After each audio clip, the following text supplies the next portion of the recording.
till you hear the fucking sound. Oh no, I'm losing my shit again, having a fit again. Man, I'm forgetting when I used to have some friends. I used to play pretend, we all grow up and then hating my phone and trends. I'm about to blow my head, nobody. Hello kila Emmanuel Glory at kay Mabel Soriano ng Cabanatuan City. Salamat sa inyong suporta mga kaprakti. That's all you got, take it right now before you. First timer ka ba sa pagbubuhat o pag-workout? O maaaring hindi dahil sa bahay ka lang nagbubuhat gamit ang mga dumbbells. Pero first time mo magbubuhat sa gym. Panoorin mo ito dahil mapapakinabangan mo ng malaki ang mga bagay na ito.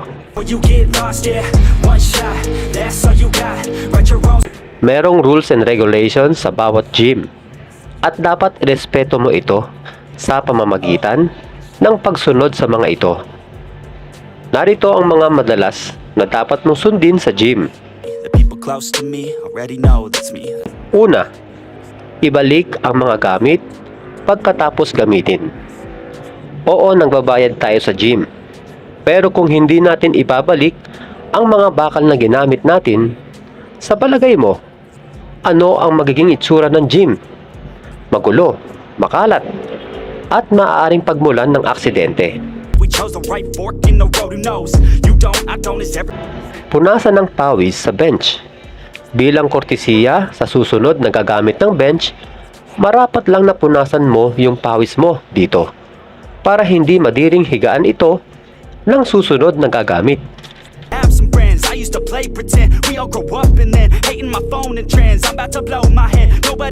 Ingatan ang mga equipments.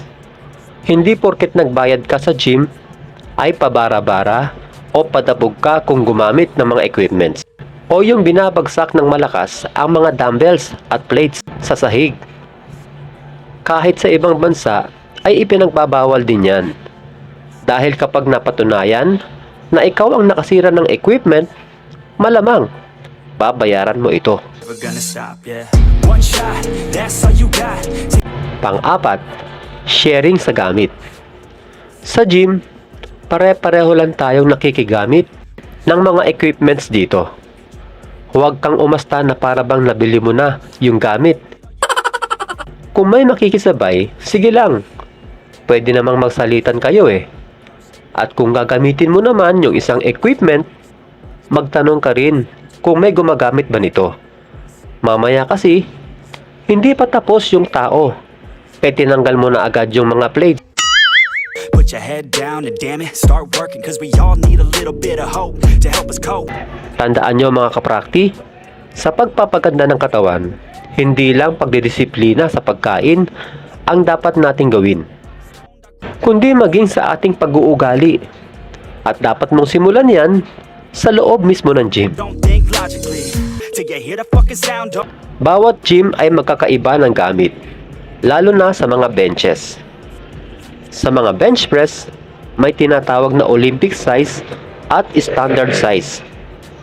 Kapag Olympic, malapad ang itsura nito o malapad yung sabitan ng bar.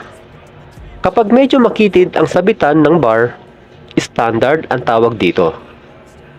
Sa mga mamahaling gym, puro Olympic na ang mga gamit nila. Pero marami pa rin gumagamit ng standard, lalo na sa mga bakal gym kung tawagin. Dito sa Praktisado Gym, meron kaming standard at Olympic. Pero madalas, sa standard na mga benches, ang nagkakaroon ng aksidente, lalo na kung ikaw ay baguhan. Upang maiwasan ito, ganito ang gawin. Dahil standard ang bench, dapat standard din yung size ng bar ang gagamitin mo. Kapag magkakarga ng plates, isagad ito o itulak ito kasama ang bar hanggang sa dulo. Sa ganitong paraan, kahit wala pang plate, yung kabilang side, hindi ito tataob.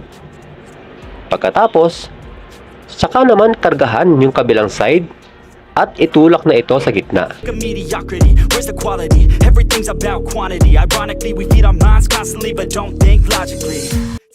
Sa pagtanggal naman ng plates o tinatawag ding unloading, Itulak muna o hilahin ang alinmang sides ng sagad.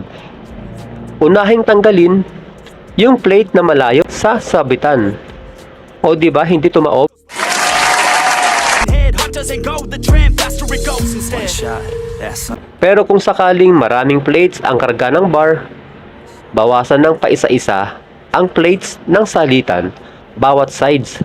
that's all you got. Could drop dead now of a fucking blood clot, yeah. At kapag tig-isa na lang ang natira, saka ito itulak o hilahin ng sagad sa dulo. At dahil marunong ka na, malalayo ka na sa disgrasya at makadisgrasya sa iba. At hindi magagalit sa iyo ang management ng gym. Now of a fucking blood clot, yeah. One shot, give it all you got, and never. May mga taong sobra kung magpawis. Kung isa ka sa mga yan, magdala ng extra damit o towel upang hindi bumaha ng pawis ang buong sahig ng gym. Baka may madulas pa dahil dyan. Love then preserve it. If you're heading down the wrong path, then reverse it. Dahil first time mo sa gym, karamihan sa mga equipments ay hindi mo alam gamitin, lalo na sa mga machines. Magpaturo sa staff ng gym upang maiwasan ang injury o pagkasira ng mga gamit. Yung iba kasi sa mga lalaki, parang malaking kabawasan sa kanilang pagkalalaki kapag sila ay nagpaturo o tinuturuan. Kaya ayun, mali-mali ang ginagawa. Pretend we all grow up and then hating my phone and trends. I'm about to blow my head. Nobody knows I'm dead. Fear I'm a ghost instead. Think that I'm close, I get straight comatose in bed. Try to go slow with breath. Bago ka magsimula sa pag-workout, mag-warm up muna upang maiwasan ang injury na maaaring maidulot ng mga exercises. Yung mga simpleng warm up lang ay pwede na. I-warm up ang buong katawan mula ulo hanggang paa. It all you got and never back down. No, I'm never gonna stop. Yeah. One shot, that's all you got. Take it right now before you. Magpaturo sa gym instructor kung paano gawin ang bawat exercise ng tama. Gawin ang mga ito nang magaan lamang ang bigat habang inaaral ang bawat exercise. Huwag maging ego lifter. Yun bang first time mo sa gym, pero 100 pounds agad ang binabanatan mo sa bench press? Para lang magpasikat.